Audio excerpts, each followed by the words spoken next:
I'm gone.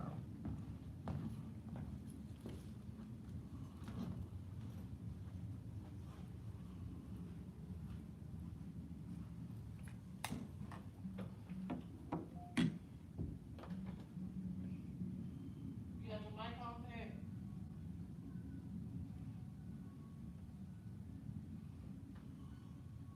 Dave, Huh? got your mic on? Yeah. Okay. You got me, T? Yeah. All right.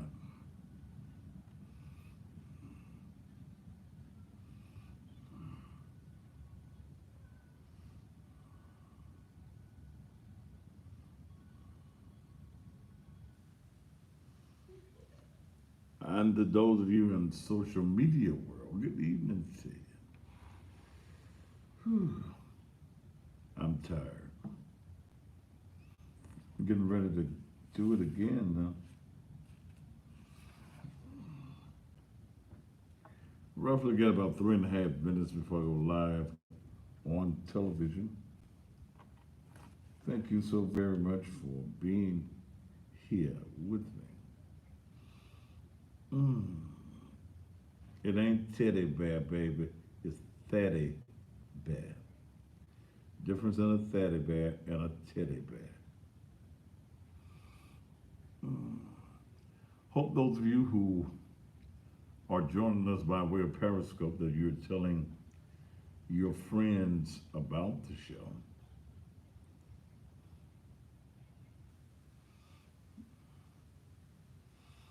Mm.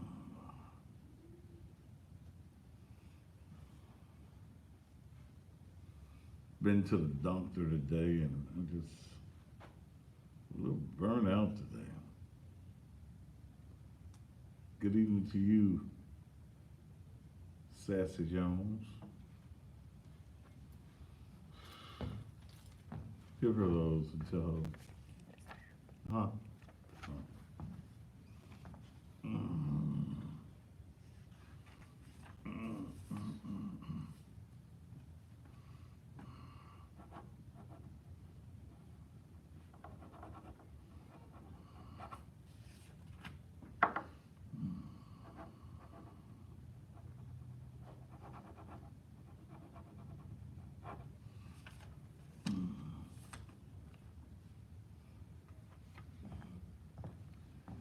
Whew. I should have took off today too. Nina, looking for you Sunday morning. Friday night. Huh? Friday night. Do what? Say Friday night. Friday night what?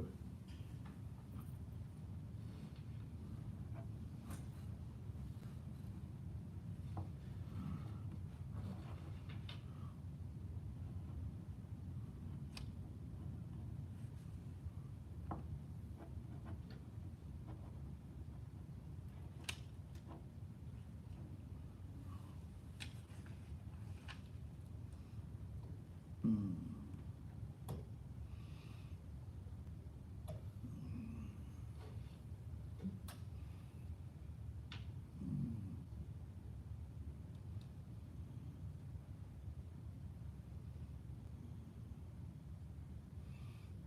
Mm. Like I said, we'll be going momentarily. Who ain't feeling good? Maybe it's because I've been to the doctor. Probably just thinking about it.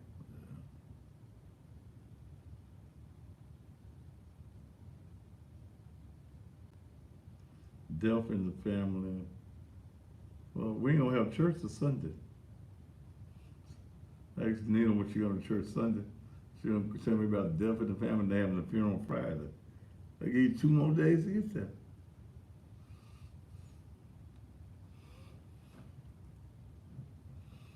Mm.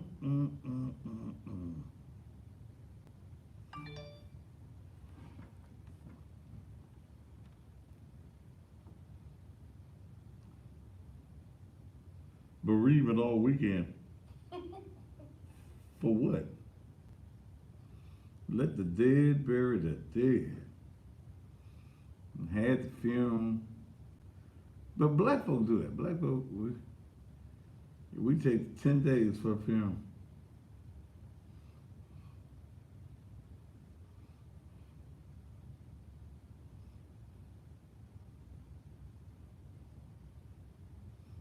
They lost their mom. Mm.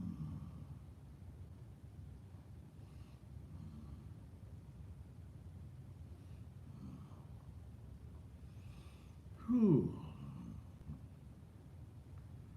All right, well, I'll be going in just a minute. 59 years old, heart attack.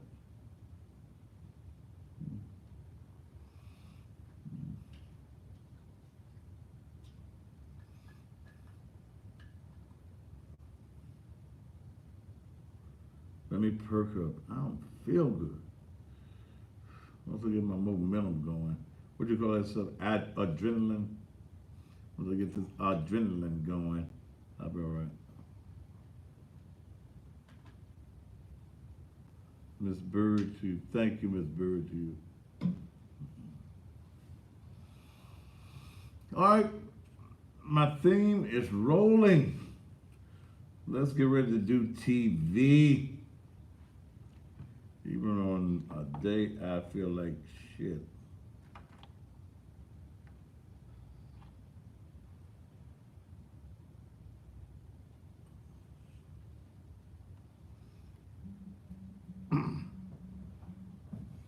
I'm opening up the phone lines early tonight, y'all.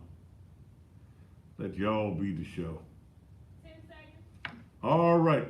Am I looking cute? All right. And 5, 4, 3, 2. And just when you thought it was safe, it is absolutely, positively not.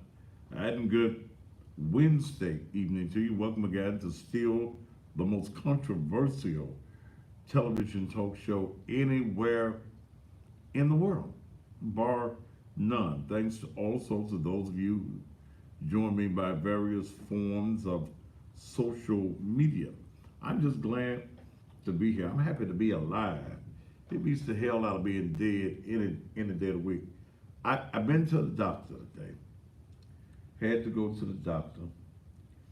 Because Saturday I had a little brief sick spell. And I missed my last 2 appointments with the doctor because I had things to do. So after Saturday morning, I decided, well, I'm going to the doctor because I don't want the next appointment to be with Ed Fode. So I went on, and there are some things that the doctor told me that I was not doing. And he said I was on the right road for a minute, but somewhere on the road, I took a detour. Took a detour on the road. I had lost about 45, 50 pounds. And some of that I picked back up. Too much of it to be exact. Then the doctor told me, stay off your sugars, stay, your pastas, something else he said. I'm gonna do all that starting Monday. Now I'm gonna give me some dressing. I'm gonna give it some I'm gonna give me some dressing now over, and I'm gonna give me a little spaghetti Thanksgiving from somewhere. Then he said, I need to exercise. I need to exercise. Then the hardest one.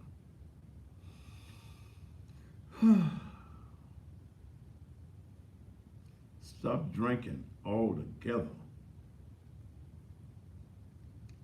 Now I have to wean myself. I've basically given up my brown liquor. And I got a brand new great big bottle of VSOP in my office. No, you ain't got me. No. I'm gonna take it out as a ceremony. I'm gonna take it and throw it in the middle of Raleigh Millerton Road. Hennessy VSOP. Great big bottle. And it's been on my desk, been in my office rather, wasn't that about 3-4 months? And I was waiting for a special occasion. And damn, he would tell me that today. So I'm gonna find me a red wine that ain't sweet. And you know, I thought they said wine was good for your heart. He said no alcohol. I know what he said. Somebody said they drinking vodka now. But I got to do some things. If I want to stay on this side of the cemetery, there are some things that I've got to do. Plus, one of the biggest factors that he told me is, man, you ain't getting no rest. And he's right. I sleep on an average 4.5 to 5 hours a day. I'm always on the go. I get home, I look at a few songs that I'm gonna start my morning off with. I'm in bed normally by 12:30. Then when I lay down, I look at Chicago PD. So I drift off to sleep, maybe about 1. My clock goes off at 4:30. I'm in the studio by 5:45, 6 o'clock. I'm on the air. Now I'm on the air for 3 hours. Some days I'll lay back down, and like today and yesterday, tomorrow, and Friday, I won't be able to. Saturday morning, I've got to be at a funeral by 11 o'clock. Sunday morning, it's all over again. But I'm going to have to do some things to take care of my own self.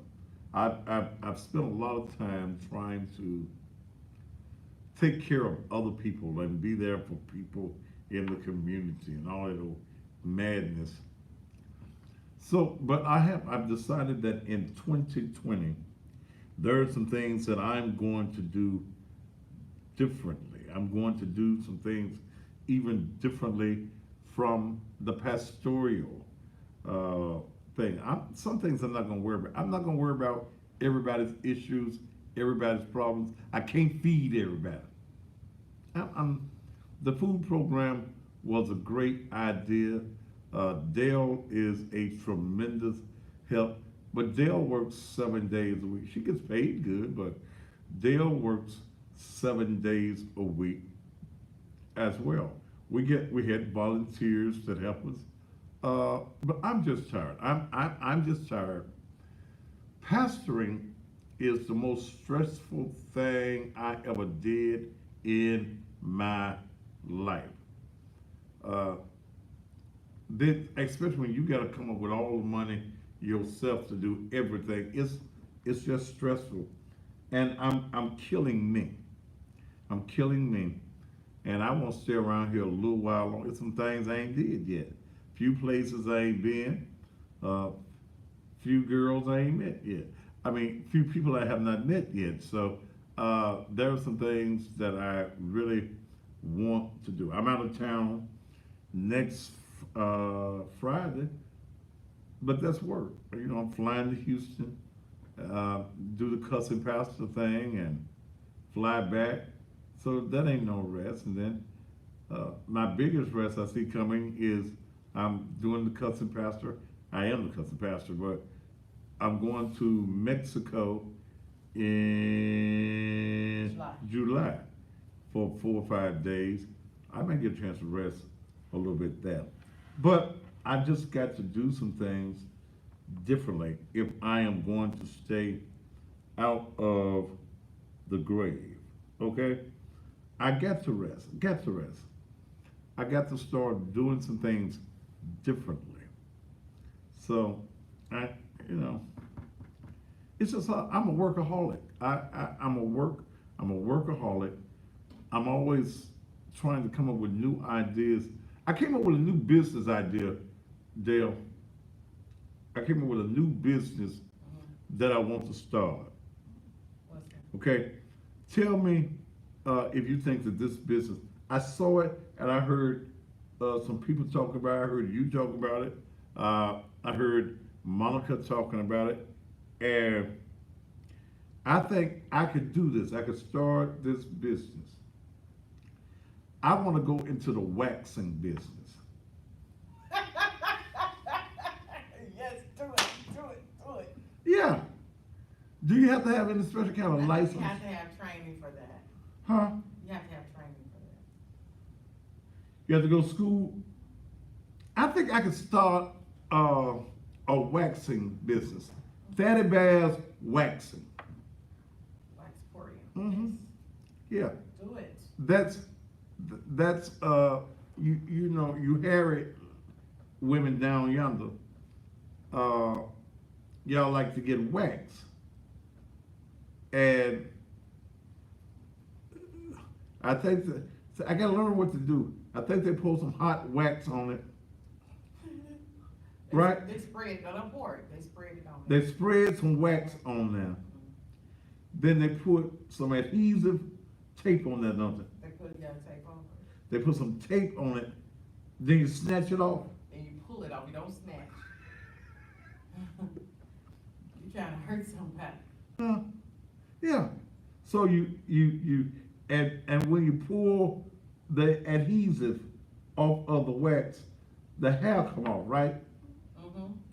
And it's smooth down there. How much they charge there per waxing? It varies. I mean, give me a ballpark of what they charge. About 60, depending on what all you need done. So about $60, you wax it. You lay there with your legs wide open. I wouldn't look. I promise y'all, I wouldn't look. No lies. I wouldn't look. How you gonna wax it if you ain't looking? And spread the wax. What kind of wax is it? Well, you have to look. Is it like candle wax? No, it's not a candle wax. Okay. Candle. But they sell the wax, right? You got it. So you spread the wax over there. What kind of adhesive tape is it? It's all special. It's especially for this situation. You can't just go to the store and buy any off the. Off the shelf. They have some that you can sell with little minor kits, but if you're gonna do a business, you can't just buy it off the shelf. Like So you go and get you whatever this is, and you lay it on there, and you let it sit there for a minute, and then you ease it off, and the hair comes off. Okay, I think I could operate that type of business, and when I do my internship, Iris said get them a glass of wine and a pair of Fatty Bear drawers and charge $100. Tell me, Iris, we finna do this. No, I didn't say we finna do this. I said this is my idea. This is gonna be my business. And any of you ladies that will allow me to practice, cause practice makes perfect. So any of you ladies out there that will allow me to do my internship with you, I'm gonna get a nice fancy place. Do they put you in a chair or one of them gynecology tables? You get a little table. It's like a massage table. Little table, and you just open up your legs, I'm gonna spread the wax on there, put the adhesive off, pull it off, and you pay me. You gotta have some gloves and How, goggles. you have to have some goggles. Hell, you gotta have goggles for. You know, tell them what. You know, tell them what you might see crawling on one of the things. But it hit me today. It hit me as a new. I'm always looking for new business ideas. Iris, I think I could do that. They sell face masks. Why you gotta have a face mask? It stink. Some of them, No, you shouldn't go get your thing waxed and it's they stinking. walking around with it stinking. They just happen to be stinking that day. That's how they live. Women don't go and get the thing waxed with a nasty, Judy. Ugh. Okay, all right. What y'all talking about? The devil is here on earth. What the hell y'all talking about? Oh, ooh, Jesus. Okay. All right, but this was just a. Here's somebody said. Somebody said, "I'm sorry, but I wouldn't let you wax a damn thing." Why? Why wouldn't you let me wax yours? Okay. But it didn't. And then, all right, okay, here's the other idea with that, and I'm gonna get into my show. If you don't want it waxed, I can trim it. Do you have to have a barber's license? Do you have to have a seriously, I don't know. Okay, would you have to have a barber's license to trim it? Get you some shears. See, I always come up with these business ideas. I'm gonna do some more research into it, and yeah. Somebody said Pastor Slick Tail might be practicing for a year. I gotta get it done. Monica said, yeah, Monica, don't you think that'd be a good business for me to be in? She said, hell no. Huh? She said, hell no. I think so.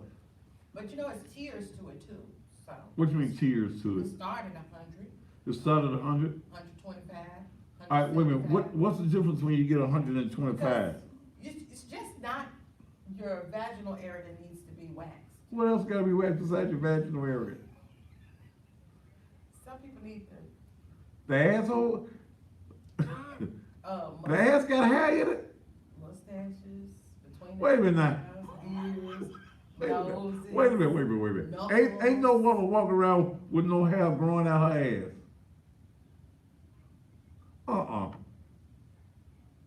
She need a veterinarian. All right. I'm through. I'm through being silly. I'm just trying. I told you I just left the doctor. I was trying to make myself feel a little bit better. They wax your what? Your ass too? Your armpits, your mustache. Your armpit. Mhm. Oh yeah, that'd be some extra stuff. Women don't walk around with hair under their arm no more, do they? Not if they get waxed. I mean, you can just take her some shears and stuff and cut. It's been a long time since I've seen a woman with hair under her arm. That's nasty. You stink when you carry that hair on there. You stay musty like that because it contains all that, all them funk elements. So same thing. Okay. Oh, your arms and your legs. Okay. All right. Whew. All right. It was just a business idea. And again, I'm an entrepreneur. So I come up with new ideas that I think will make some money. But I would not wax a woman's asshole. If you got hair growing out of there, you need a vet, baby. All right, let me leave this alone. Look, do not forget the show. The show is on for Friday night. Get your tickets. The tickets are lowered to $25. They ain't going no lower than that. $25, $35 at the door. $35 at the door. I went to buy groceries for the eating for the cafeteria. I meant to only spend about $500. I ended up spending almost $800. But hell, we got your juices. We're gonna have everything that you need. I bought 6 cases of wings, so we're gonna have plenty of wings. We want to have a great time. Look, I will be at the church. I don't give a damn about no Thanksgiving. I'm thankful every day that these 4 eyes pop open. I am grateful to God. I'm thankful to God, and you didn't have to give me no occasion to be thankful. So I will be at the church all day tomorrow. About when I get off there, I will be doing my radio show tomorrow morning. Nothing but the best in blues. I will be incorporating now through the Christmas season some blues Christmas songs. Blues Christmas songs will be added to my flow in the morning, starting tomorrow morning at 6 a.m. Come get your tickets.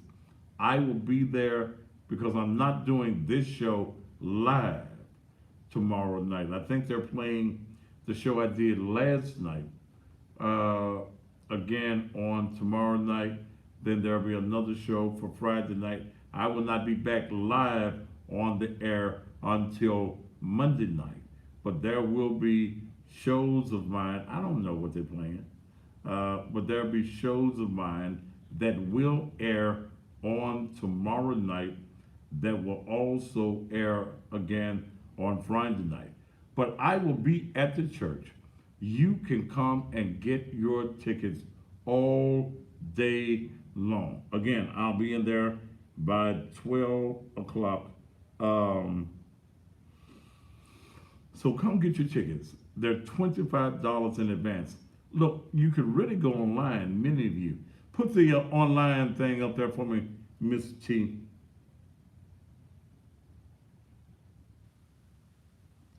Somebody said, what if you get a sissy that want to be waxed?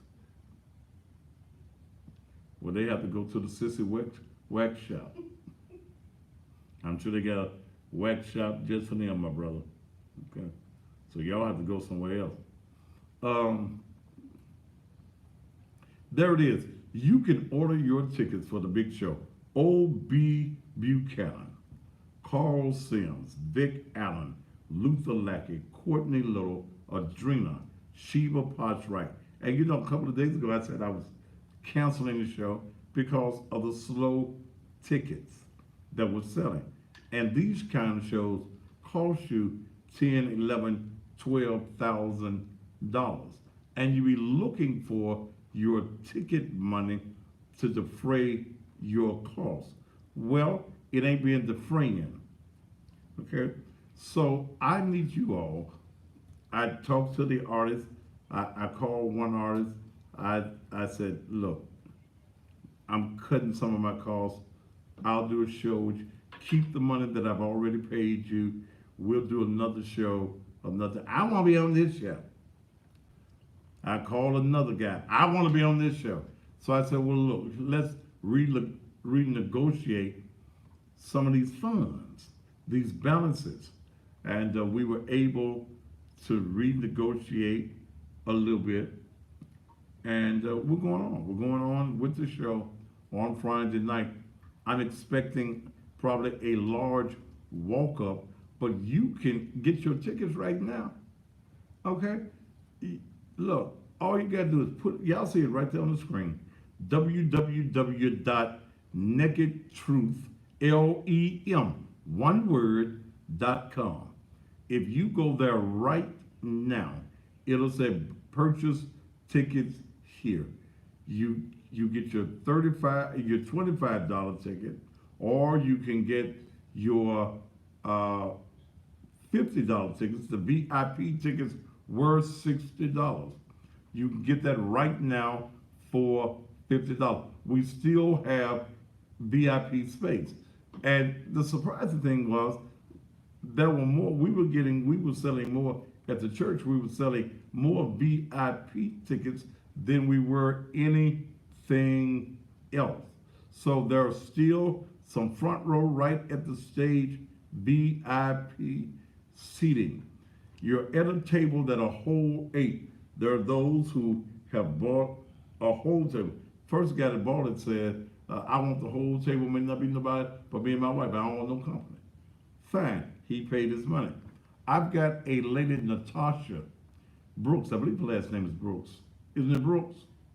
Natasha, that's flying in all the way from Brooklyn, New York. She listens to me every morning as I play the blues. She's coming in, her and a friend, coming in for the blues show. I need you all to go and get yourself a ticket. Go and get yourself a ticket. And the only place now to purchase the ticket is at the church. I will be there tomorrow, starting about 12. I'll be there all evening as long as you want to come. It's a professional show with professional artists. We ain't using no church mics and speakers. I've got a sound crew, Robert Bowie, a black man with a sound company, who's worked for me numerous times over the years as I put on shows, coming in, bringing his sound in, the mics, speakers, everything. I already got a stage in there, so we're gonna have a good time. Come on and get your tickets. Come by the church on tomorrow. I'll be there. I'll be there at the church starting about 12 noon. I may be there a little bit earlier, but 12 noon officially, and I'll be there all day. Come get yourself a ticket for the big show. One last thing, and then we're going to get into the show tonight. Sunday morning, I'm doing what is called service and a sack. As you know, I fed nearly 1,000 separate families in the last 3 or 4 months. And y'all burned me out on that. Y'all did. You did. People are ungrateful, and then there are many that were grateful. Nobody, look, all of this is to benefit the growth of Naked Truth, Liberation, and Empowerment Ministries. Not one person came to church. Not one. Out of nearly 1,000 families, not one came on a Sunday morning. I've got enough groceries left for 80 families.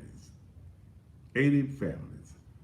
And I want it all out of my way so I can do something else with that building. In the future, I will, because I'm still a part of the organization. I'm not going to try to do this every month. It was wishful thinking, but sometimes you got to just stop and examine. I can't depend on nobody but Dale. Now I got Monica. Brother Hunter, hey, Brother Hunter, if you want to come on tomorrow, I need your help tomorrow when you get to eating your turkey and your dressing, your cranberry sauce, and your sweet potato pies. You know, as I say, pies. But I only have about 3 people that I can depend on, 3 or 4 people. And that's bad to say. Dale's the diehard. So I can't, and I gotta take some stress off of me. Cause I die, y'all won't even come to my funeral. Won't bring me no flower, won't sing no song, won't have no damn remarks or nothing. So I got to think about me. And I've got to do a whole lot of things differently, health-wise. Because I want to stay here. I want to be an old man playing the blues and an old man still on the TV. just when you thought it was safe. I want to be 85 years old, still playing the blues. And I'm going to do some things. I'm going to come off the sweets. I'm weaning myself all the way off of alcohol. I'm going to a red wine that is not sweet, as soon as I can find one.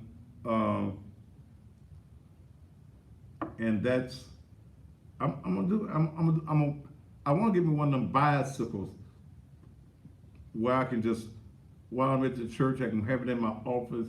I can get on the bicycle, and if I fall my ass on the floor, Dale's office is the next office over from mine. She can run and then scoop my ass up off the floor. But I've got to do some things. I got to get back down. I got all the way down to 295 pounds.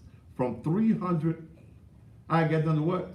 285. I got down to 285 from 340 pounds. And then I don't know what happened. I don't know what happened. And when the doctor told me what I weighed this evening, I said, oh God, I gotta get me a scale. I gotta get me a scale. One of them digital scales where I can weigh myself. When I was weighing myself, I could basically say, I need to do this. I gotta drink more water, okay? I drink water every night on the air. Got a new potion that Dale puts fruit in my water. And it marinates, so the water has a fruity taste. I must have stopped. Did you stop what you were doing? Eating healthy, walking, run. I wasn't doing no running. Yeah. Ooh. And I'm gonna have to, I've got a large enough campus that I could walk around that building and twice. I could walk around that building twice. And what do we figure out? Walking around, how many times, if I walk around that campus, how many times? 4 times is what, a half a mile? Or is it a mile? I think it was a mile. 4 times around that campus is a mile. We'll start off with a half a mile. Hell, my ass fall out there in the wintertime, your ass in the office, and can't nobody see me but the buzzards outside circling. But I'm going to do some things different. I want to take these groceries Sunday morning and give them to 80 people that show up for church at 10 o'clock. Can come at 12. Come to worship service Sunday morning, and somebody said, oh, that eating out every day. I ain't got no choice but to eat out every day. I don't have a cook. So I do eat out. Every night when I leave here, I go and eat out. So I'm just going to change what I eat when I eat out. Can't eat same thing I've been eating every night. I got to change some nights. Lord, he didn't take me off steaks. Thank you, Jesus. And I'll go like when I'm in pre-bay. I'll get me a ribeye, some broccoli, and some potatoes. Miss Mims, they take care of me when I'm at pre-bay. When I'm at Memphis Nights, I got to change my meals there. And there's some other places that I eat and I frequent. So I've got to change my eating habits. Plus I got to exercise. I got to exercise. I woke up the other morning and I could not breathe. It was like, and I suffer with congestive heart failure. And 2 years ago, I was hospitalized, damn near died, and I felt that same way on Saturday morning. I was in bad shape, and I was on my way to somebody else's funeral. But I got better. I got myself regulated. I had too much fluid on me, and literally what I was doing was drowning. The initial time was drowning in my own fluids. I had too much fluid in my cavity. And my doctor told me today I was almost back there, but I only take my fluid pills twice a day. And what I don't do is, I don't take Sunday morning, I don't take a fluid pill. Because we're going to put this sermon on hold while I go pee. No, I don't do that. And normally when I got somewhere I got to speak in the mornings, I don't do it. And I never take the one and I'm on a damn airplane. Okay? I like to sit in my airplane seat and just sit there. Them little bathrooms, that way I can't get my big ass in them doors and you gotta turn around and all that. So I don't like peeing on the airplane. But I am going to do some things to change my life. I don't want to die. I ain't ready to die. I want to stay here. I want all you lying ass Christian folks to say you ready. I just want to see Jesus. Well, y'all take y'all ass on. Y'all going up to the head of the damn line. I ain't trying to see Jesus. Okay? Heaven ain't ready for me yet. But Sunday morning, 10 a.m., service and a set. You got to come at 10 o'clock.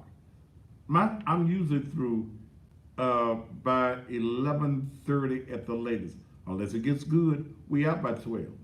But most of the time we out by 11:15, 11:30. Okay? So come on Sunday morning and you get your bag. If you don't come up to 11, if you don't get there to 11:30, you ain't getting no groceries. It's just that simple. Service and a set on Sunday morning. All right, I'm gonna take a commercial break. Then when I come back, I want to get into this. I've talked about if you don't have a job, no income, no husband, but you got 4 or 5 babies. I think I said some things that needed to be said on last night. And I'm going to say them again in just a minute. I'm going to say those very same things again and add another factor to it. Because some of you women, and especially you young women, are silly women. You're real silly. And I want to talk tonight, if he can't sweat for you, don't let him sweat on you. Yeah. And that is a song. A young lady here by the name of Duchess wrote the song, listening to me one day on the radio some years ago, and wrote the song. If he can't sweat for you, don't let him sweat on you. This conversation that I'm about to have, and I'm going to open up the phone lines, I'm going to try to open up the phone lines about 9 o'clock, is going to piss off lazy ass, broke ass, worthless ass men. I have no respect for a woman, for a man. Well, I'll come back to you women. I have no respect for a man that feels that it's a responsibility of a woman to take care of you. You live off of a woman. You leech off of a woman. You'd rather stay at the house and play with the games than go and get yourself a job. Then I don't have respect for you as a woman when you allow a man to do that, especially if he is not your husband. Can I say something to y'all? A girlfriend, see, this is gonna make y'all know. A girlfriend, too many of you as girlfriends treat boyfriends like their husbands. Let me say that again. Too many of you as girlfriends treat boyfriends as though they are husbands. A boyfriend cannot be the head of your house.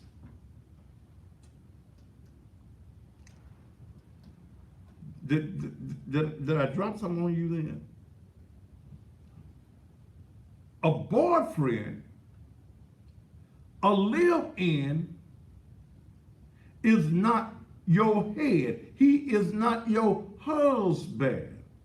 You have not bound yourself together with him. Guess what? He really has no obligation to you. And guess what? You ain't got no obligation to him. That's the reason I say everybody ought to have their own house until they get married. You let men live in your house.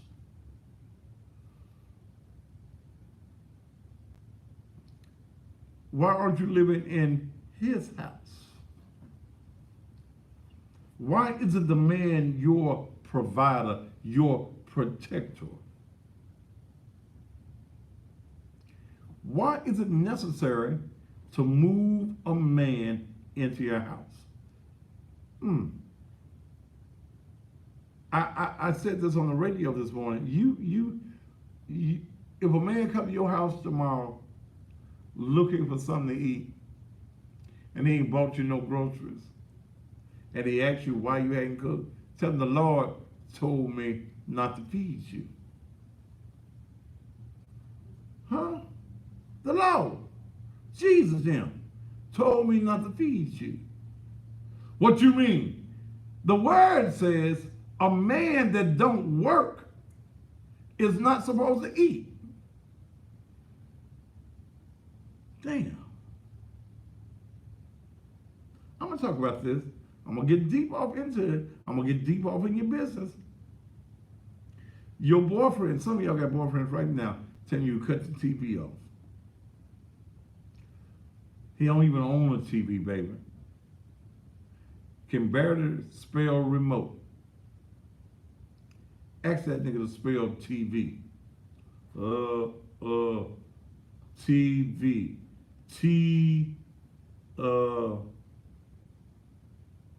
I don't know. We'll be back after these commercial messages.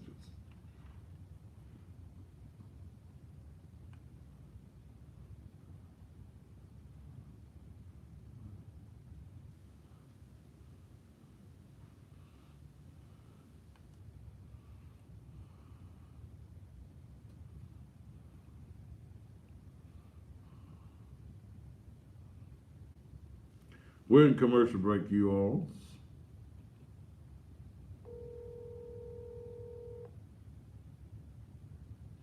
This is Robert Bowie. Would you please leave a detailed message and phone number when you get this message? Thanks and have a good day. At the tone, please record your message. When you have finished recording, you may hang up or press 1 for more options. Bowie. Hey, I got your message. When I called, I remember you was on there and I tried to hang up. Oh, that's you did. You want to do it tomorrow? Let me call my people and check and see if we're good for tomorrow. Okay, because I'll be at the building. I'll be at the building by 12 o'clock. At 12? Yeah. Okay. So if you want to do it tomorrow, that way you don't have to rush on Friday morning, and we can do the sound checks earlier too. Okay. Just text me back and let me know, or call me after 9. Okay, I got you. Okay, man. All right.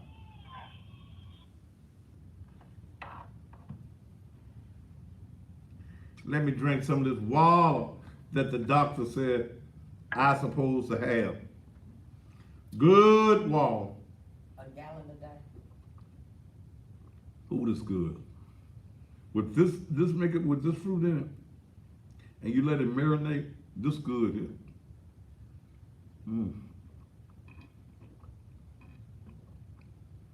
It just sound like it's good. Hmm?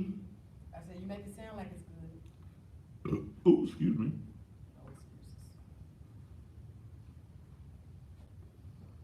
Is this the last commercial? Huh? Okay.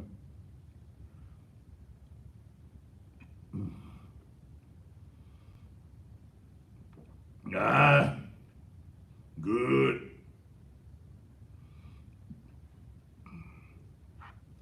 Houston, Texas. Those of you in Houston, y'all come see me next Friday night. I will be at the HCC, so I'm guessing that's Houston Community College in the Spring Branch Theater Arts Building. It's located at 1010 West Sam Houston Parkway. Okay.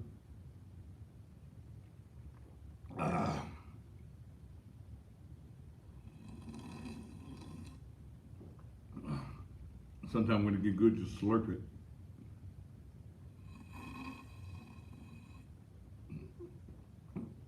It's like when a man eating your pussy and he don't make no noise, he don't know what he's doing. Pussy eating deserves some noise. I just thought I'd throw that in there for free. Mm. Mm. Mm. No, this is a mixture of fruit and just regular water. And you let it sit all day, it marinates like good moonshine.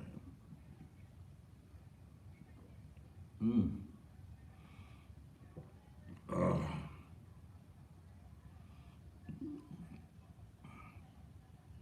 How many more commercials? This is the last one.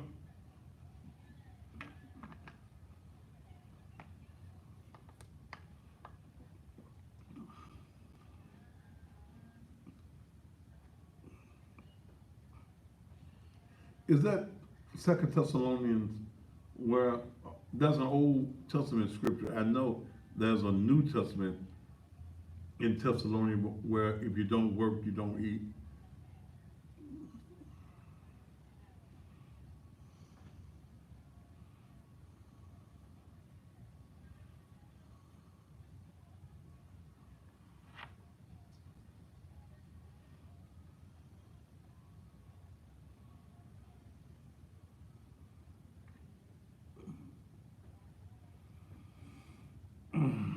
All right, y'all ready for this show?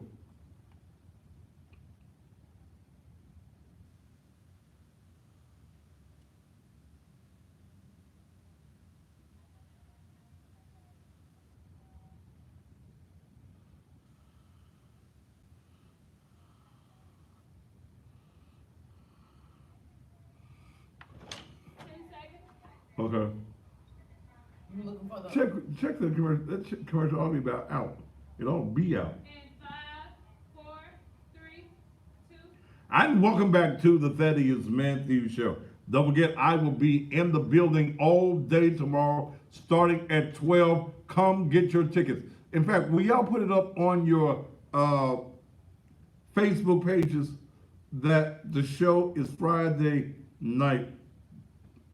Dale, you got it up on your page. I do. Go to Dale's page and share it. Okay? Share it. I'm in Facebook jail until the 19th of December.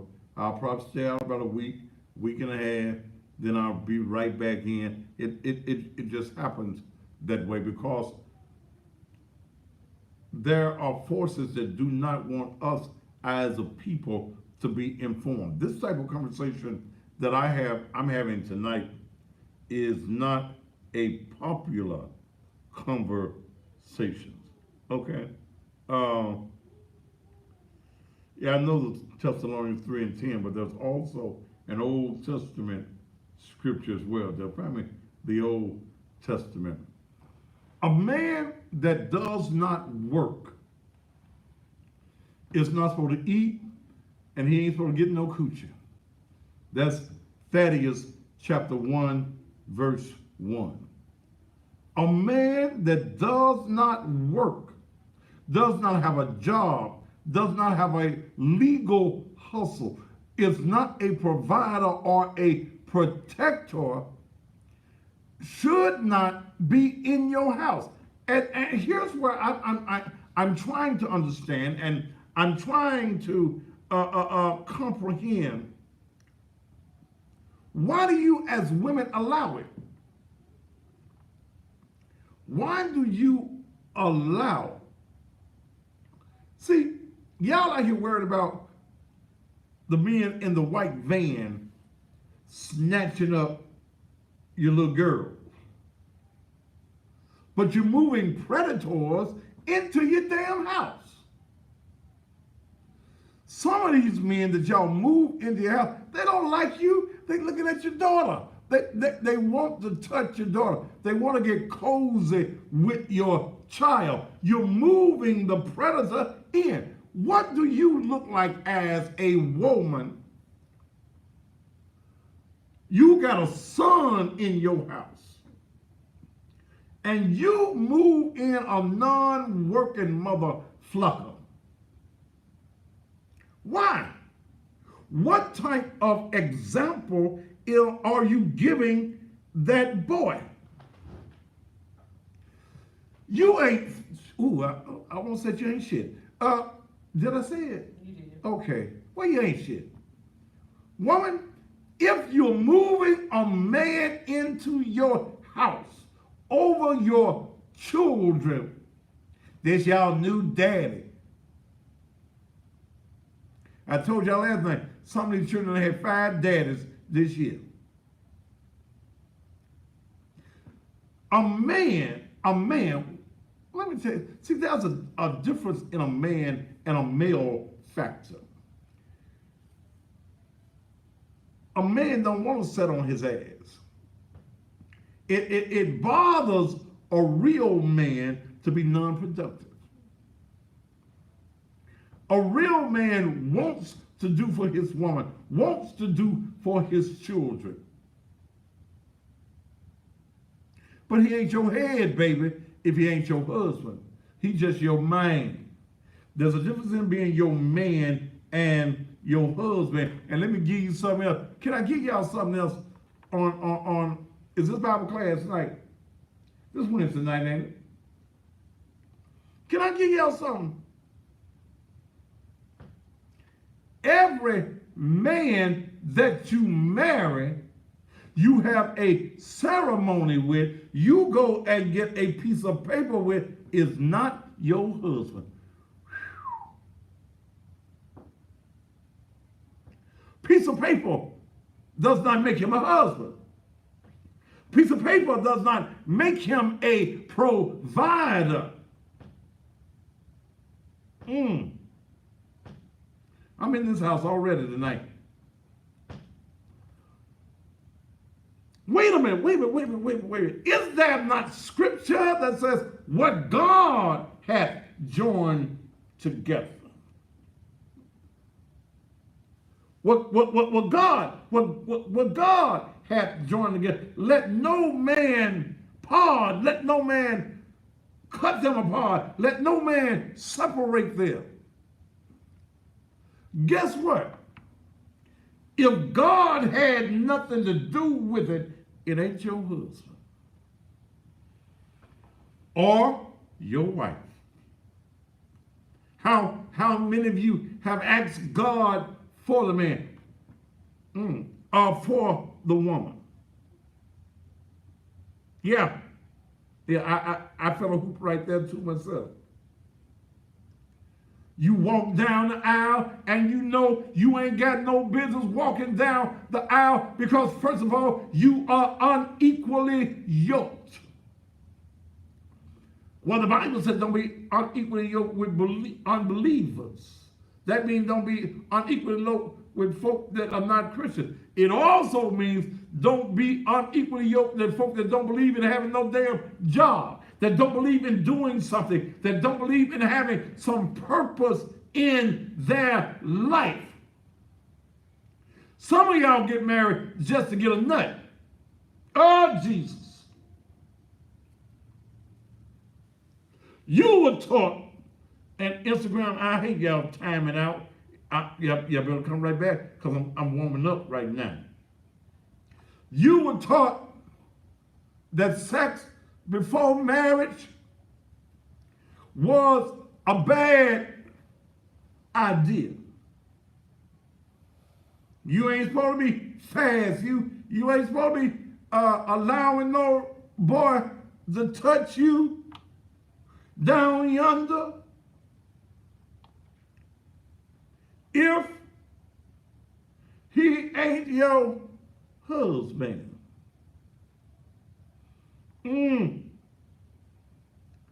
So because that thing that got hot, it's done got sweaty, it's done started to twitching on you. You marry the first Tom, Dick, or Harry, or the first Harry, Dick that Tom got, and know that all you wanted was to have you some sexual pleasure.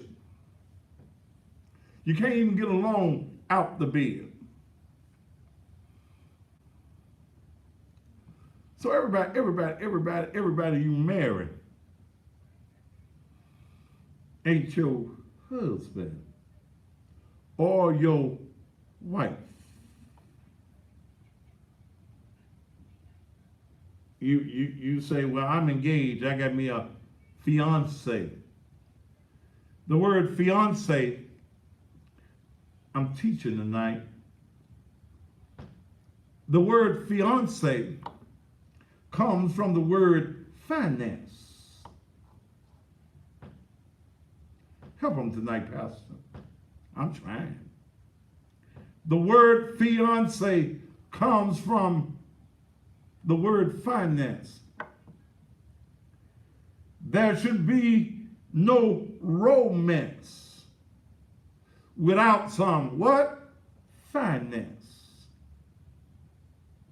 A man can't help you with your bills and you are engaged to him and you're married to him. Is a man that should not be in your life. And even when you screw up and you allow a man to move into your house, and he is not one that can bring substance into your house, then he should get out of your house. Some of y'all right now listening to me. Some of you, I feel it right now. I feel it. The Spirit is telling me that somebody that's listening to me right now wish they had listened to me a year ago. You got somebody in your house and you don't know how to get him out your house. He's unemployed. He's a felon. You don't even like the sex no more. He abuses you mentally. He abuses you physically.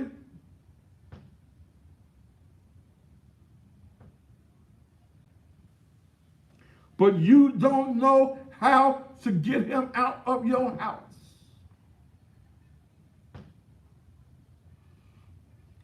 And let me give some of you dumb-ass women something.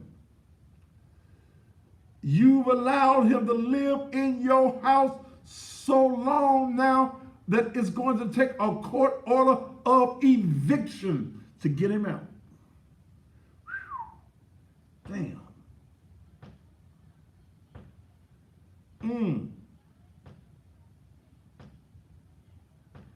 Baby, if you got a house, you want to get screwed real good, let him come, screw you real good, get up in the morning and go home. Or let him screw you real good, take you a little nap and let him go. A man that has nothing that he can call his own is not a man. Some of y'all got men that ain't even got no automobile. How do you have a man that ain't got no car? How do you go pick up a man? A man's gonna pick you up. Oh, y'all do that, that's right. Cause y'all let him have your car. He drop you off on your job and he keep your car. Don't put no gas in it. But he keeps your car. He rides to his other hoe's house in your car, ride the other hoe around in your car. Late picking you up from your job. Some of you thirsty ass women, you just happy to say you got a man. No, you ain't got no man. Baby, if he ain't got no job, you ain't got yourself nothing. If he done lost his job, the very next day after he loses his job, he ought to be out somewhere looking for the next job. I need time to rest. Bills don't rest, baby. Remember, like gas and water, they don't rest. Gas stations, they don't rest. Your stomach don't rest well at all when it's hungry. And if a man can't fill your belly, he shouldn't be filling your coochie up. I just gave you something right there. He can't fill your belly, but you let him fill your coochie up. You let him put his meat in your hole, but he can't put no meat in the hole when he opened up the door, and it's called refrigerator.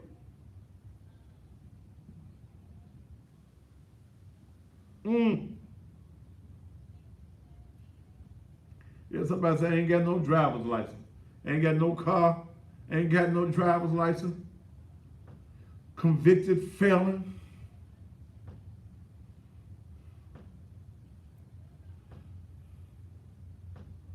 Y'all don't do background checks. You got a man and you do background. You got to pay me, but I'll do background checks for you. I can tell you if you've been arrested. I can give you his real charge.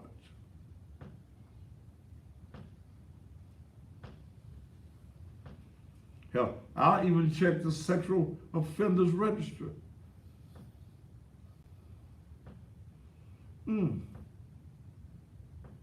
You don't check him out, baby.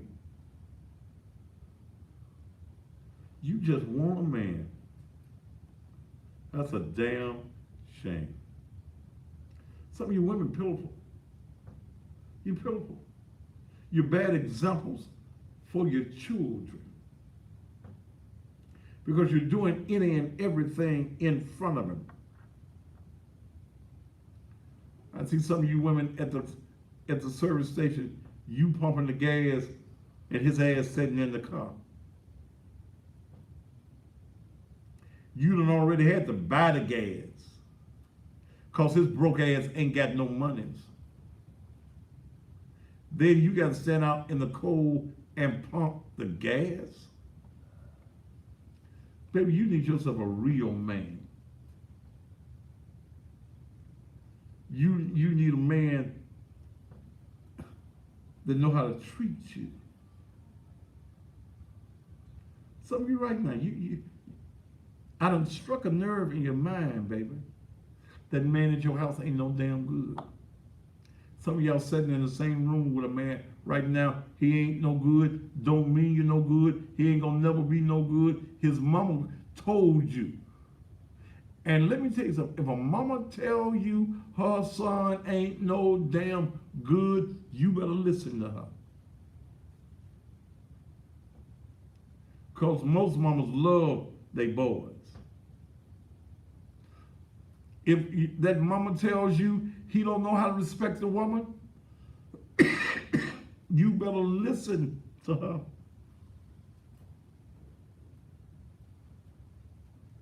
But some of y'all want these thugs. You don't want you no hard-working man. You don't want you no man that won't beat your ass. Some of y'all like ass whoopings. And I don't understand. I swear for the life of me. I don't understand how you take an ass whooping from a man that ain't got no job. I don't know how you take an ass whooping no way, but he bigger than me. He ain't bigger than that ice pit.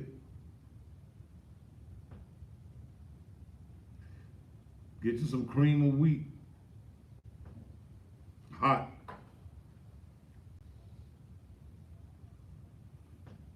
Some of you been whooped so much about, man, you expect it. You let a broke ass man slap you and tell you to shut up. I'm a man.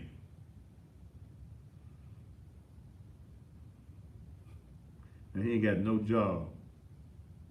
The drawers he got on his ass right now, you bought them. He couldn't eat a meal if your EBT card wasn't coming. He has nothing. A man that has nothing with his name on it is worthless. Worthless, baby. He's worthless. He don't mean you no good. He ain't gonna never be good to you. And he's only around you until he find a bigger trick than you. When he find a bigger trick than you, he gonna trick her and leave you alone, baby. I know this hurts your feelings because you ain't heard nobody tell you that.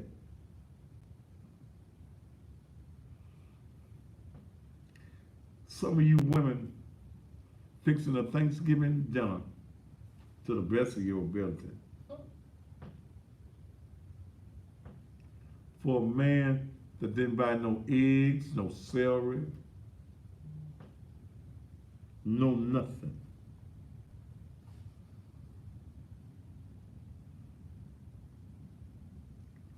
What does he do? He can't even buy a roll of toilet tissue to wipe his own ass. And then you in there work doing his doo-doo stained drawers. He wearing the same drawers 3 and 4 days. They so funky, you smell them 2 doors down, take them off, they stand up by themselves.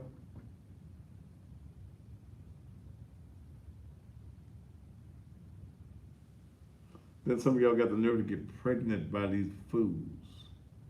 Why? Why are you messing your life off, baby? Why don't you think something of yourself? Damn him. Why don't you think that you're somebody? Why don't you think that you're worthy as a woman of having a man that loves and respects you? And quit listening to these other nothing ass women who in your ear, they ain't got no man.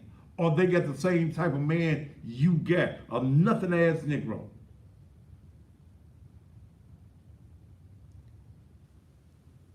It's a shame. It's a shame.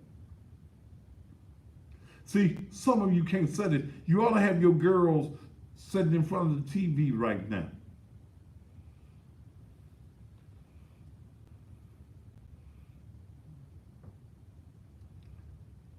My baby girl told me this evening, she texted me. She said, Daddy, you about to be a granddaddy again. I said, what? You about to be a granddaddy again. So I called her. She said, I text you, Daddy, because I was scared to tell you I'm 8 weeks pregnant. I said, baby, you ain't got to be scared to tell me you pregnant. I ain't the daddy. I'm your daddy, but I ain't the daddy of the baby. The man you got pregnant by, I asked her, was it old boy? She said, yeah. I said, he's a good provider. He gives you money and stuff. You got your own business. I ain't mad at you, because I ain't got to take care of no baby. So, you know, why I'm going to be concerned. And see, sometimes, here's what happens with grandparents. I know that my daughter is a good mother. She's raised my grandson, 17 years old. His dad ain't shit. I mean, nothing. He ain't nothing. She did a good job. She got a man that got a good job, make plenty of money. Her mother is a good grandmother. I'm gonna be a good granddaddy. Hey, little baby, how you doing? Dominique's baby, huh, Dominique? Whatever her daddy can do to help her, because my baby, you know, it's a high-risk pregnancy for her. My baby suffers from lupus. So, you know, whatever her daddy can do in those areas to relieve some burdens and some pains, her daddy gonna do it. Because I'm a man. I ain't taking care of the baby. There was a discussion. Let me open up the phone line. See, good men are hard to understand. They were upset over T.I. and him taking his daughter to the gynecology lady to check to see if she was still a virgin. Women got mad at him. But as a father, he is supposed to be a protector. He ain't in the room where they check it all up and down. But he's a protector. And no father, you know, Dominique is 31. If that's her decision as a grown woman who owns her own business, she's followed her daddy's example of being an entrepreneur. She got a man that's got some money and got some worth. That's your thing. Daddy ain't got no headache in that, because daddy ain't making no more babies. Hopefully. At my age, ooh, that baby come out there. What's up, Pops? Yeah, no. No. And I've trained her, my daughter, she ain't gonna deal with your ass broke. Dominique, no. She ain't gonna deal with you with you ain't got no car, you ain't got no job. No. Why? My daddy set the example of what a man is supposed to do. My daddy said, don't mess with your broke ass. And my daddy will run a background check on you for me. All the way back to when the doctor smacked you on your ass. I can go all the way back. I can tell you every neighbor from every address you've ever had. I can check not only locally, but I can check your criminal record nationally.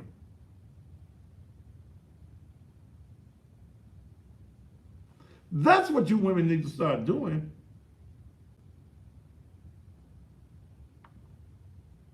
But real men, it's hard to find a real man that's intelligent, got his own, gonna treat you right. Some of y'all like these dog-ass men. Some of you think you can change a man, and you can't. You can't change him. All right.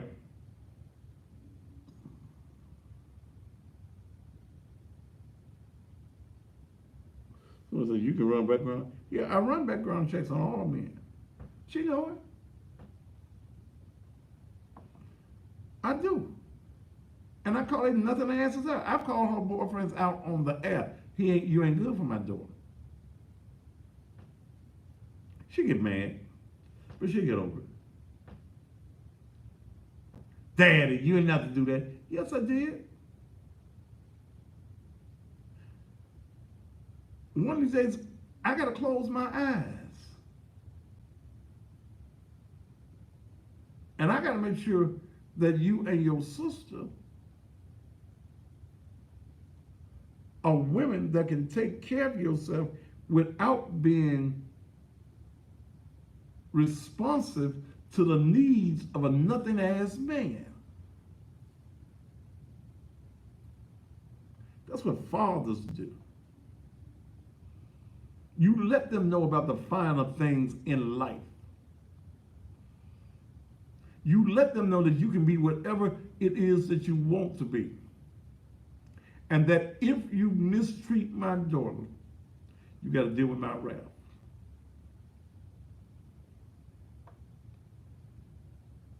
That's what fathers do. But y'all letting men into your houses that are not their fathers. You're letting men discipline your children. How you letting a broke man discipline your child? Whoop your child. Somebody ought to be whooping his ass for being broke. Damn. All right, let's take a commercial break. A short one. And I'm going to come back and I'm going to open up the phone lines. Don't forget, I'm at the church all day tomorrow. Come get your tickets for the show on tomorrow. Come get your tickets tomorrow. 12 o'clock, I'll be 12 until. Come get your tickets for the show on Friday night. O.B. Buchanan, Carl Sim, Vic Allen, Luther Lackey, Courtney Little, Adrena, and Sheba Potts Wright. The doors will open at 7 o'clock. Doors will open at 7. The show will kick off at 8 o'clock. In fact, Courtney Little will kick it off at 8 o'clock. I want you to be there. Come get your tickets on tomorrow. Or go online right now and get your tickets. We'll put it back up when I come back from these commercial messages.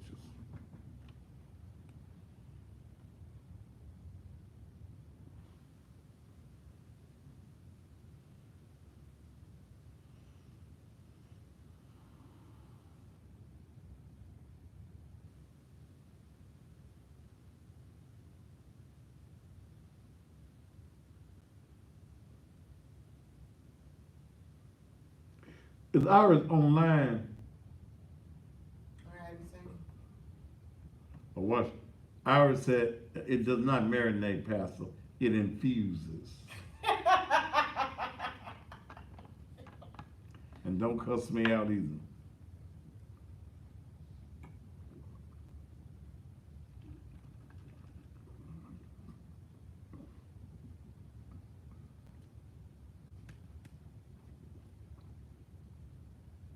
Mm.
Mm.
How many more left?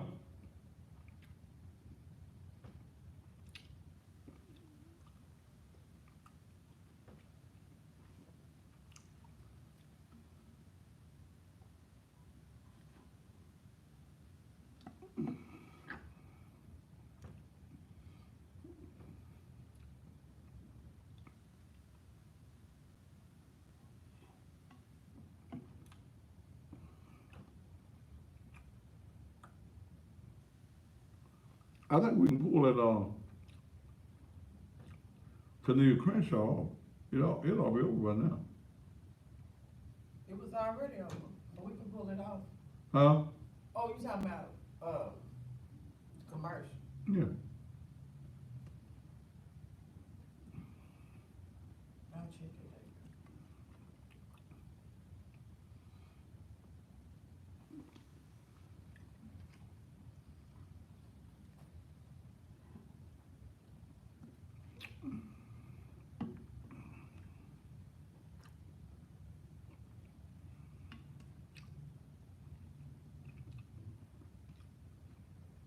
Almost gone.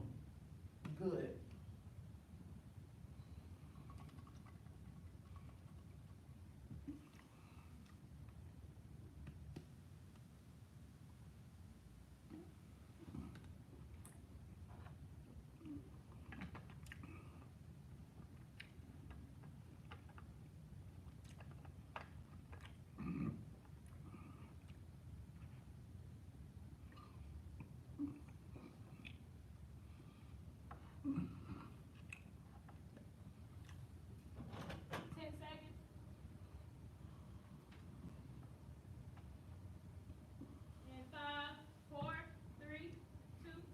And welcome back to the Thaddeus Matthews Show. Again, I will not be here live tomorrow night. I'm going to take tomorrow off. Plus, I'll be working all day preparing for the show on Friday night. I've reduced the tickets where you can afford to buy you some chitlins and come on to the show. I broke the price down to $25 in advance. Tickets will be $35 at the door. VIP tickets were $60. You can get them for $50. Put the online number back up there. You can get them online right now. You ain't gotta wait. You can get your whole table for $350. Well, $400.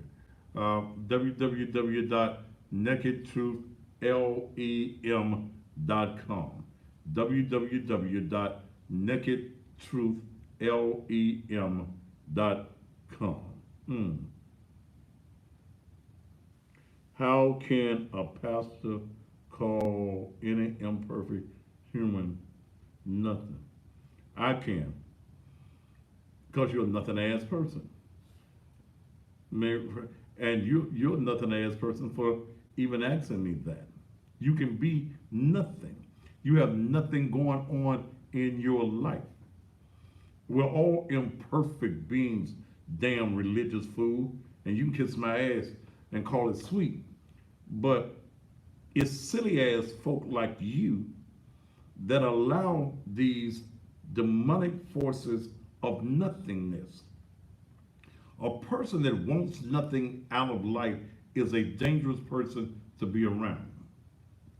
See, a person that is a nothing-ass person will steal because he's not going to do nothing for himself, but he will steal your something. Yeah. Never going to be nothing. Never going to be nothing. Never was trained or raised to be anything but nothing. His mama was nothing.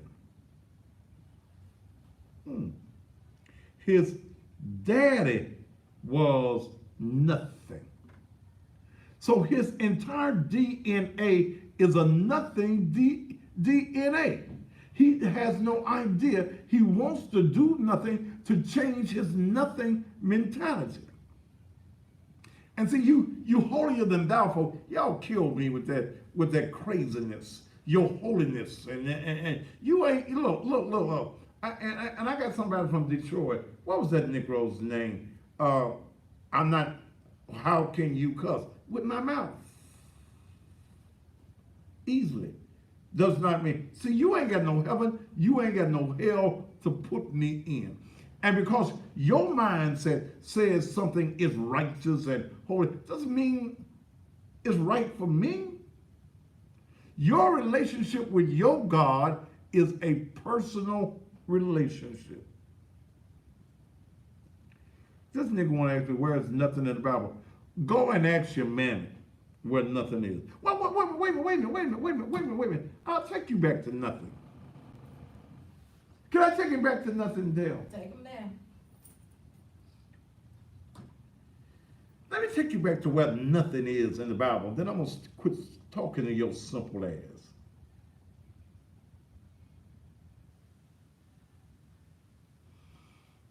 And I'm about to block you from my page after this. After I give you this lesson, I'm about to block you from the page. In the beginning, God. You ain't got the Bible, have you? But in the beginning, God created what? The heaven and the earth. And I believe you go back in that first chapter, it says that it was void, didn't it? Void means nothing.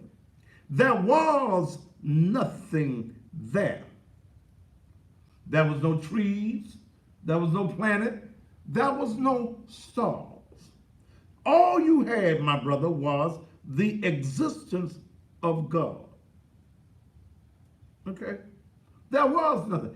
It took God to take something and take nothing and make something out of it. So, Brother Meriwether, shut your damn mouth or you're off my page. In the beginning was the Word, and the Word was God. If there is no words that come up out of you that have positiveness in it, it's nothing. Nothing. You ain't nothing. If you don't want no job, you ain't nothing. If you're not trying to raise your children, you ain't nothing. If you are an abuser and a user, you ain't nothing. Well, Mayweather, you gone, brother.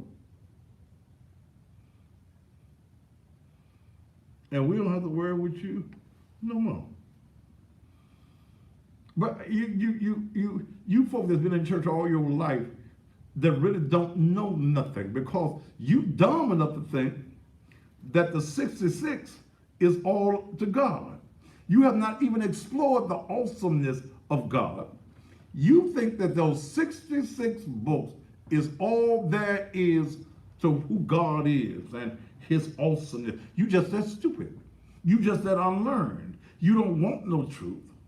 Well, my pastor told me, your pastor dumb too. He ain't read. My pastor told me, and don't call me until I tell y'all it's time to call me. I ain't putting no damn number up there for you to call me. Your pastor don't understand.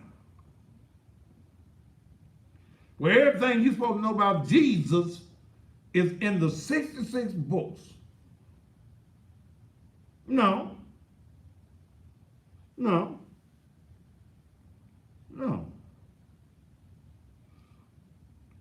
That ain't all to Jesus. Yes, it is. My apostle told me. My bishop told me. My Sunday school teacher 58 years ago told me, if it ain't in the book, it ain't so. And I dare you, cussing pastor, to prove to me that there is something else. Well, let me give you a little something. I want you to go to the last chapter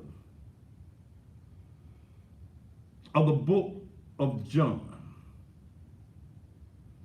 Last chapter of the book of John and the last verse.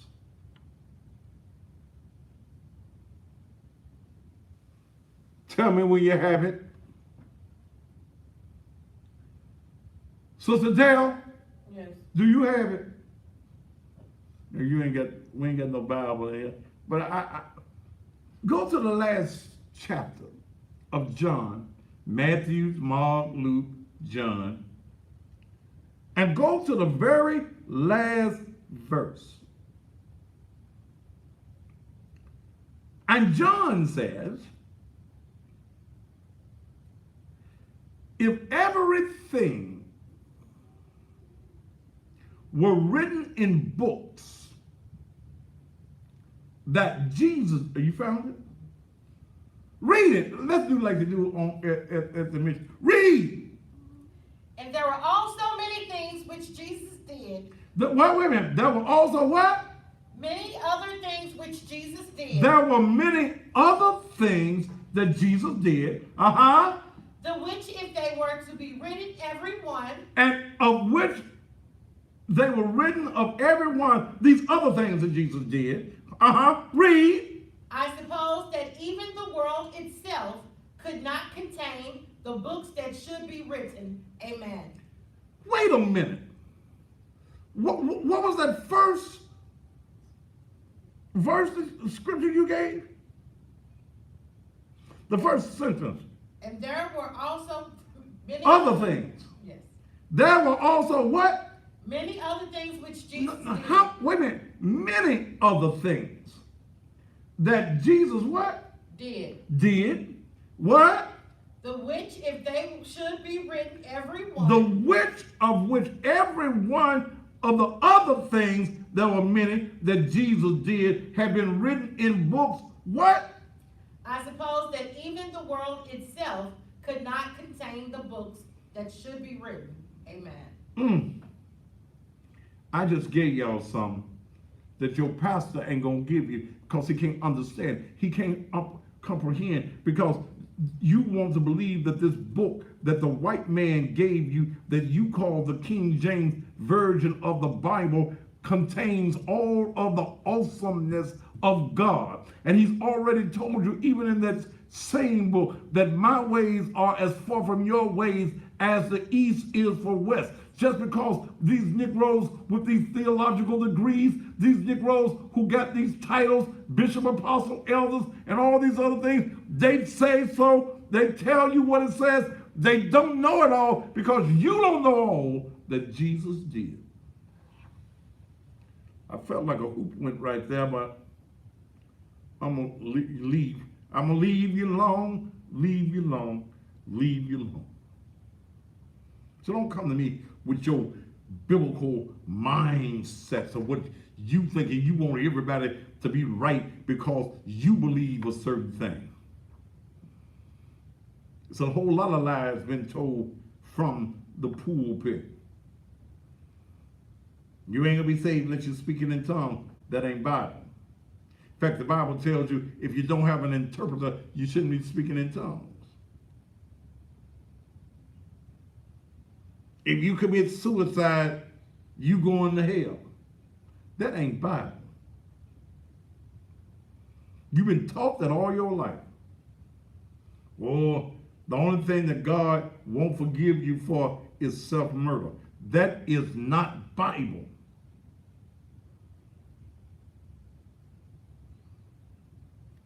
What if you take some pills and you know that you're dying? And in the meantime of your dying, in the midst of your transition, You said, Lord, forgive me.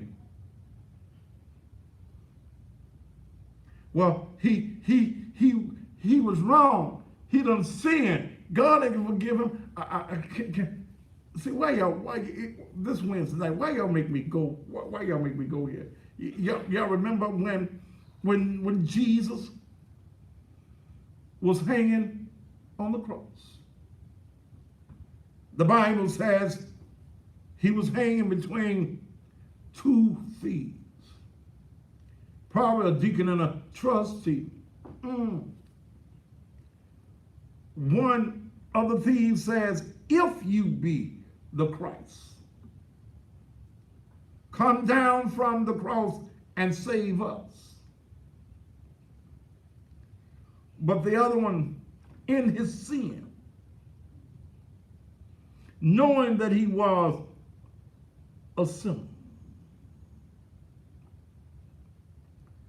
said, I know what I am. I know what I did. When you get to your kingdom, Lord, I felt one right there. Remember me. And quicker than right now and sooner than at once, Jesus put his own death on hold, and he said, this day, you'll be with me in where? Paradise. Didn't say heaven. Heaven and paradise, two different places.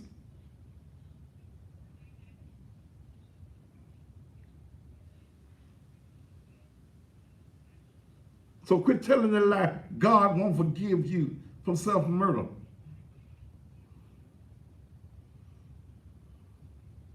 I ain't got time to be looking up for your scriptures, asking me what your scriptures mean. You want to ask me a question? You know what naked truth is on a Sunday morning at 10 o'clock.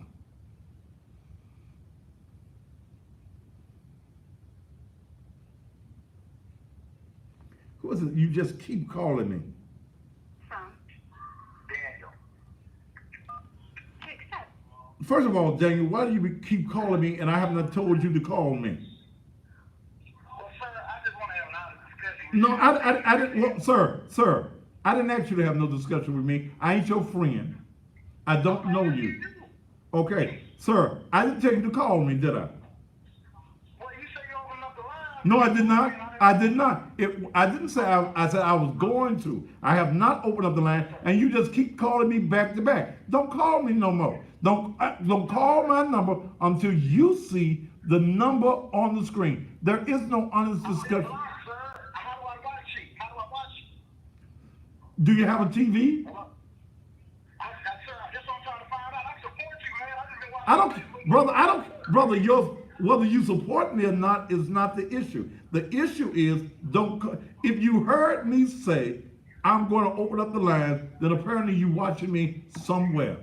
That's just good common sense. I'm on Facebook, and I just blocked, and I missed it, so I'm just Okay, so if you've been blocked on Facebook, there was a reason that you was blocked. Don't waste my time. I don't want you, brother. I don't want you to ask, brother. This is my show. I don't need you to ask me no questions. Now you have a great day. Man, kiss my ass and call it sweet. I ain't gotta answer your questions, but you just keep calling me. Damn, brother, I ain't your friend. I don't know you, and right now I probably don't even like you. So quit bothering me. When I'm in the midst of my thing, you ain't gotta bother me. You wanna ask me some questions. You don't need to ask me no questions, brother. Get you a show, and then if you got a view and a point, look, they'll sell you some time. Wednesday nights after me is open. If you want to be on TV, you want to pretend to be as smart as I am, then get you a time. But don't be calling me on my phone. I don't like you, man. I don't know you. You say you Mayweather, you was all on my page. So brother, I don't have to talk to you. The show is the Thaddeus Matthews TV show, not the Mayweather. don't give a damn about you, brother. I don't. You want to get into these theological discussions? I don't care. Man, I don't care nothing about your theology.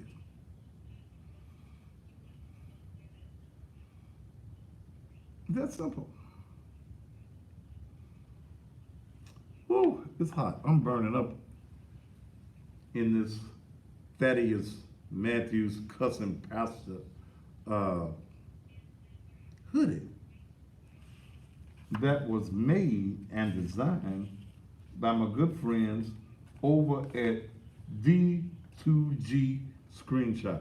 Didn't they do a great job on it? D2G Screenshot, they'll do it for you. I got on Cussing Pastor, one of the different types of Cussing Pastor t-shirts that I have. And he did that. Call him at 279-0434, 279-0434. I feel like doing something stupid as far as advertising is concerned. I'm gonna do a Thanksgiving promotion. I'll give somebody a year of advertising tonight. If they call me tomorrow, and I can pick up the money tomorrow or Friday, I'm gonna do something just real stupid.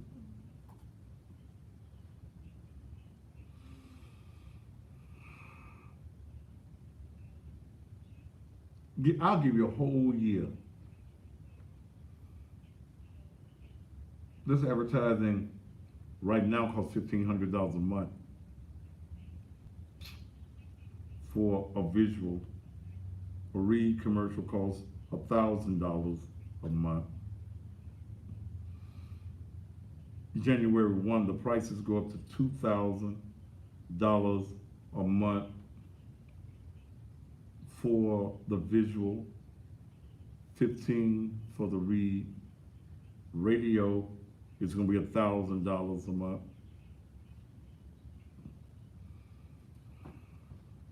Tell you what I'll do.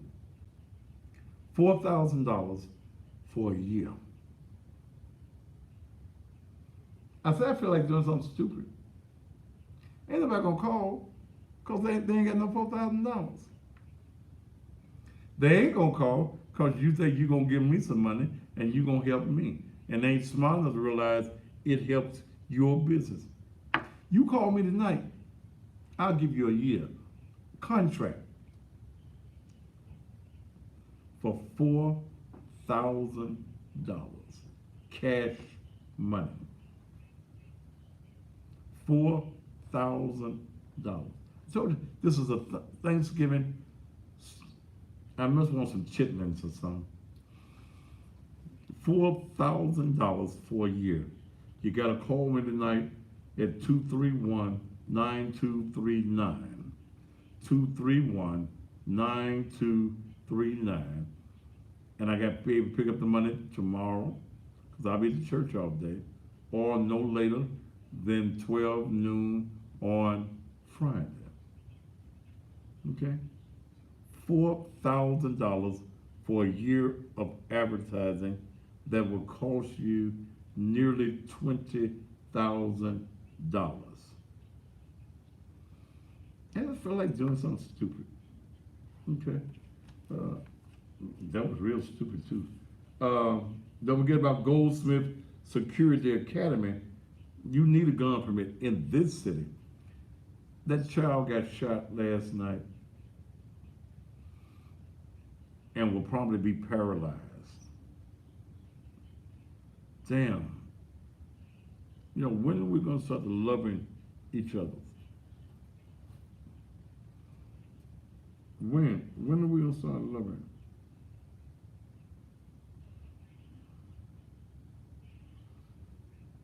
Here's somebody want to text me. Wait a minute. Wait a minute. Wait a minute. Wait a minute. Let me hang up on this. Let me read this. Wait a minute.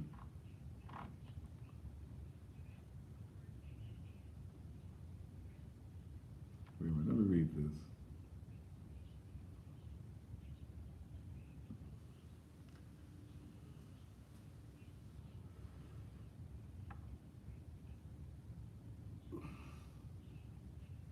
Because the word of God in 1 Timothy 3, 1 through 7 is saying, you is not a preacher, but a child of the devil. That's why you love the cuss, which is the language of the devil. Now you know what the language of the, find me that 1 Timothy scripture. 1 Timothy 3, 1 through 7.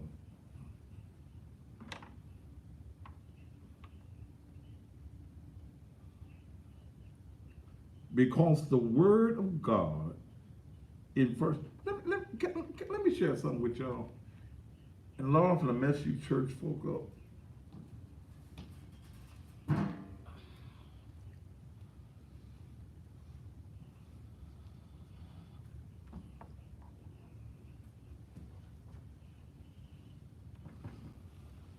Now, I want you church folk to understand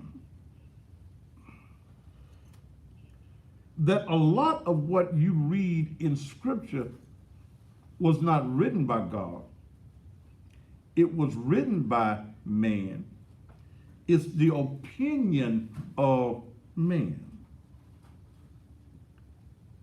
It ain't God. Just like y'all got deacons. It wasn't God's idea, wasn't Jesus' idea for y'all to have no deacons in church. Paul's lazy ass. And I don't agree with everything that Paul says. Damn, Thaddeus. See, because when I read some of the writings of Paul, I also find that much of what Paul says in several places is what white men have used to justify slavery. But this says here, this is true saying, if a man desire the office of a bishop, he desired a good work. Now, I want you to understand that these writings of 1 Timothy, 2 Timothy, Colossians, and Corinthians were letters that was written by Paul. In a letter, you write your opinions in the letter. This is a true saying, if a man desire the office of a bishop, he desire a good work. I ain't told you I'm no damn bishop. I ain't no bishop. A bishop then must be blameless. No man can be blameless. Come on. No man can be blameless. The husband of one wife, I ain't got now wife. Vigilant, sober, of good behavior. Well, my behavior ain't always that good. Given to hospitality, I think I'm very hospitable. Ask some of the folk who mamas I done buried. Some of the folk I done fed. Apt to teach, I do a lot of teaching. Not given to wine, I drink some wine. Jesus turned water to wine, good wine too. No striking, I ain't striking nobody. Not greedy, I ain't greedy. A filthy lure, but patient, not a brawler, not covetous, I ain't coveting nothing nobody got. One that rooted well his own house, I do. I rule my house, having his children in subjection with all gravity. For if a man know not how to rule his own house, how shall he take care of the church of God? Not a novice, I damn sure ain't no novice, lest being lifted up with pride, he fall into condemnation of the devil. Moreover, he must have a good report of them which are without, lest he fall into reproach and the snare of the devil. Man, this ain't shit. That ain't nothing, brother. That ain't nothing. that ain't nothing. See, some of you are so heavenly till you know damn earthly good. And you wonder why God has to call men like me. And God said that he will call pastors of his own heart. Is that not what the word said, Sister Dale? See, you don't even understand what is going on. God tired of this old mess. What's that scripture I used Sunday about the new? Isaiah 43:3. What does it say? That God gonna bring up a new thing. A new thing. I'm a part of the new thing. You wonder why I cuss? Because I've been cussing all my life. I was a cussing baby. When the doctor slapped me on my ass, I said, "Don't you do that no damn more." Who the hell you think you is, slapping me on my ass? That's what I told the doctor when I got here. But the word says, "Go into the hedges and highways, teaching and compelling men to come." Jesus had fishermen around him. To be able to catch fish, they had to have some what? Bait. They had to have some bait. You don't catch fish without bait. I remember. Jesus, they were all them fishermen, they were on the boat. And they were fishing, and Jesus came along and said, "What y'all doing?" "Jesus, we've been fishing all night and ain't caught a thing." Y'all ain't caught nothing? Been there all night long and ain't caught a thing. Same boat, same river. Jesus said, "Cast your nets on the other side." Same boat, same nets, same river. But when they changed sides, when they moved from the old place that they were, when they came out of their old idea and went to the new side, the word says that there were so many fish that it broke the net. What you saying, Brother Pastor? Here's what I'm saying. That on this old side, when I look at what is going on in this world, your man Kanye West, God can use whoever he wants to use. I read somewhere that he made the jackass talk. And if God can use the jackass, if he can use the birds to get his message across, he can take a jackass like me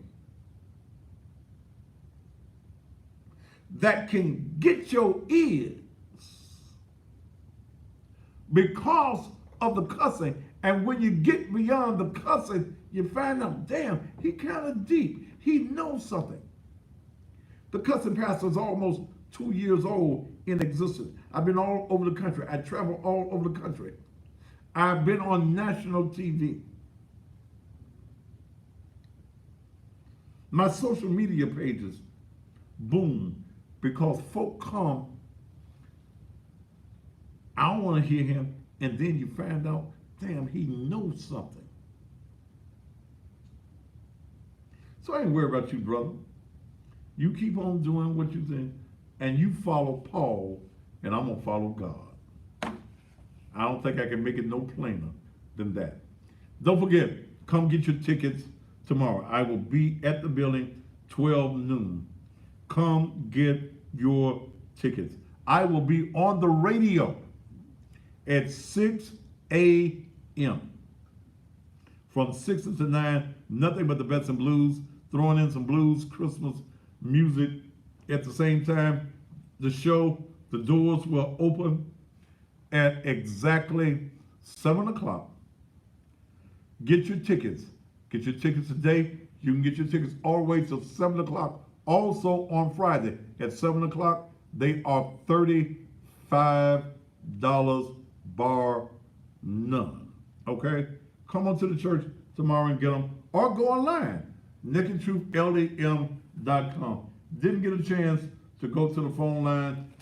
If y'all ain't got nothing else to eat, go get y'all a Lolla Burger on tomorrow over there on South 3rd, 2260 South 3rd Street.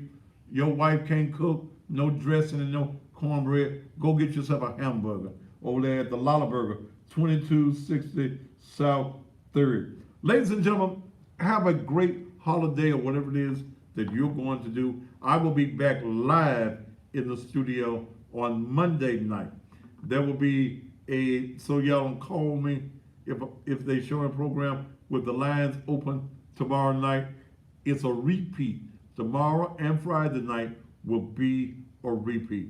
Thank you so very much. Join me at 6 a.m. on AM 1600 WMQM, or those of you around the country, go to the TuneIn app and call me there. And this guy that keeps wanting to be so damn holy, call this motherfucker here. His number is 901-341-7331. We all call him all around the country, 901-341-7331. Repent or get ready for hell. Okay, don't forget to take your medicine just before you die. Let me tell you something, motherfucker. My life ain't in your hand. Okay? Your mama died because of you. I don't even know you, but the Spirit just told me to tell you that your mama is dead because of you. Now think about what I just said. I'm out of here. Top of the evening to you.